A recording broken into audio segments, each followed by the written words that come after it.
আল আইন, নবী সাল্লাল্লাহু আলাইহি ওয়াসাল্লাম বলছেন যে আল আইনু হাক্কুন, বদনজর হচ্ছে সত্য, বদনজর হচ্ছে সত্য, কিন্তু সেটা উপলব্ধি করা যায় না অনেক সময়।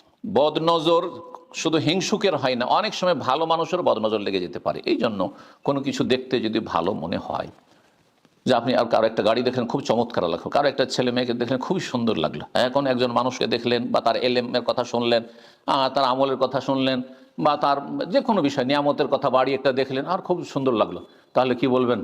হ্যাঁ, বারাকাল্লাহু ফিকুম, বারাকাল্লাহু ফিকুম, এইভাবে বলবেন। আর নিজের নিজের নজর নিজের ধন সম্পদ উপর লেগে যেতে পারে, নিজের নজর নিজের ছেলে মেয়ের উপর লেগে যেতে পারে, নিজের নজর নিজের স্ত্রীর উপর লেগে যেতে পারে, নিজের স্বামীর উপর লেগে যেতে পারে। সেই জন্য সেই ক্ষেত্রে মাশা আল্লাহ লা কুওয়াতা ইল্লা বিল্লাহ, ওয়াল্লাহু ইয দাখালতা জান্নাতা কুলতা মাশা আল্লাহ লা কুওয়াতা ইল্লা বিল্লাহ। সূরা কাহফে আল্লাহ বলছেন, তুমি যখন তোমার বাগানে ঢুকলে তখন মাশা আল্লাহ লা কুওয়াতা ইল্লা বিল্লাহ কেন বললেন?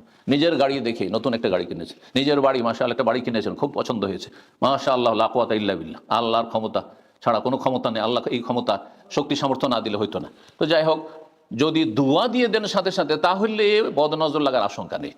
আর বদনজর থেকে বাঁচতে হলে আপনি ফরজ ওয়াজিবগুলি আদায় করবেন, প্রথম কাজ। কাবিরা গুনাহ থেকে বেঁচে থাকবেন।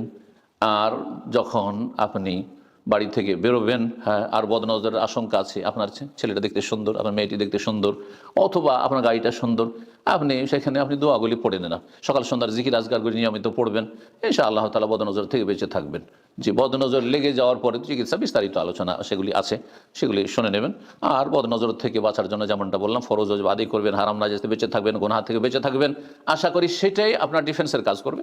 আর তার সাথে আপনার সকাল সন্ধ্যার জিকির আজকারগুলি পড়বেন। আর ছেলে মেয়েদেরকে নিয়ে গেলে হোসাইন এবং হাসান, নবী সাল্লাল্লাহু আলাইহি ওয়াসাল্লামের দুই নাতি, তাদেরকে আশ্রয় রাখতেন নবী সাল্লাল্লাহু আলাইহি ওয়াসাল্লাম। ওয়ুযুকুমা বিকালিমাতিল্লাহি তাম্মা মিন কুল্লি শাইতানিন ওয়া মিন কুল্লি আইনিল লাম্মা, এই দোয়াটি এক বচন করে বলতে পারেন, অথবা যে কোনোভাবে বলেন, অসুবিধা নেই। নিজের ক্ষেত্রে আউযু বিকালিমাতিল্লাহি তাম্মা মিন কুল্লি শাইতানিন ওয়া মিন কুল্লি আইনিল লাম্মা, এভাবে পড়ে নেবেন। বারাকাল্লাহু ফিক।